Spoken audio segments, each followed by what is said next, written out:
the island of emotions. In the very beginning, all the emotions lived together on an island, and this island was called Hope. They were happy there, except that one day, intuition felt that something was wrong. Now, she didn't know what it was.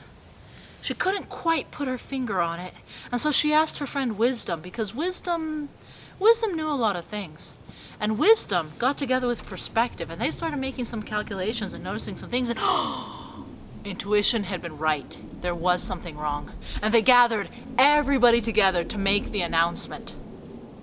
The island is sinking. We have to evacuate.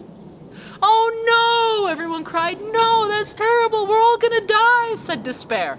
I'm not gonna die, said Wisdom. I and Preparedness, because of course Preparedness is always prepared, Preparedness has an airplane, and I'm going to drive that airplane, I'm going to fly that plane, and we are getting out of here. We suggest that all of you start making boats and leave. You still have time. And so Wisdom and Preparedness got on their airplane and flew off the island, and didn't notice that Fear had hitchhiked a ride and stolen away and was hiding in the cargo hold. Fear was always looking out for itself too. Well, the airplane flew far away, and pretty soon all the other emotions started gathering their things together and deciding to head out. Now, laziness took a long time, but finally Laziness got teamed up with Discipline, and they built a raft. Now, Bravery said, I'm not sticking around, and Bravery just jumped into the ocean and swam all the way away, all by himself. Bravery and Boldness together. And pretty soon, most everybody had left the island, but there was one who hadn't. Love. You see, she didn't want to leave. She didn't want to believe that the island was sinking. She loved that island so much.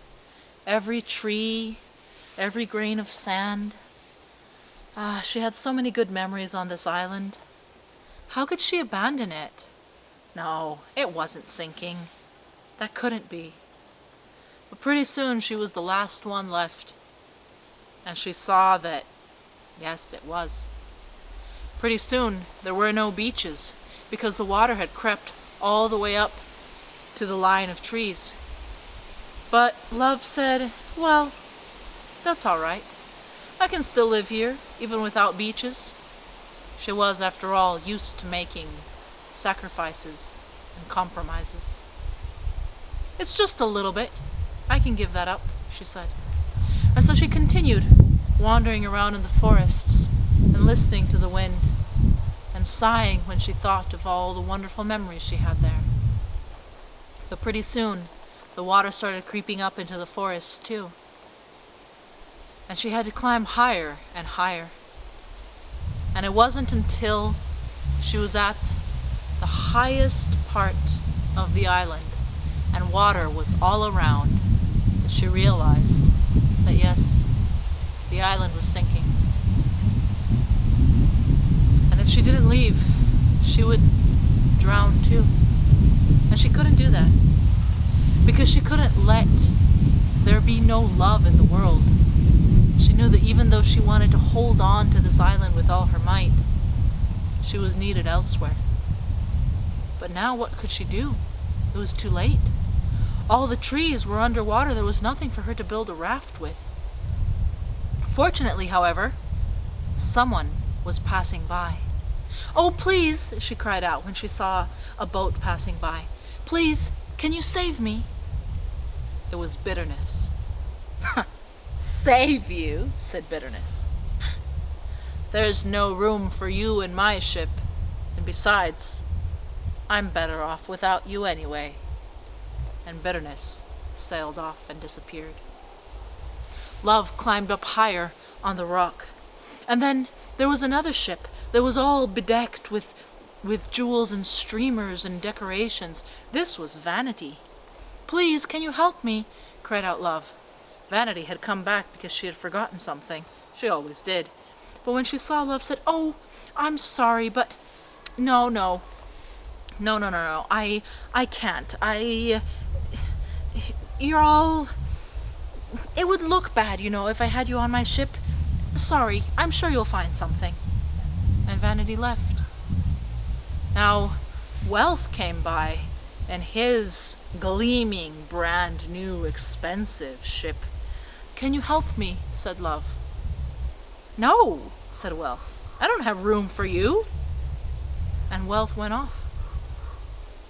And Love was left clinging to the very top of the rock, weeping. But just then, an old man in a small rowboat came by. Come, get in, he said, just after Love had already given up and was certain that she was going to drown and she would never exist again.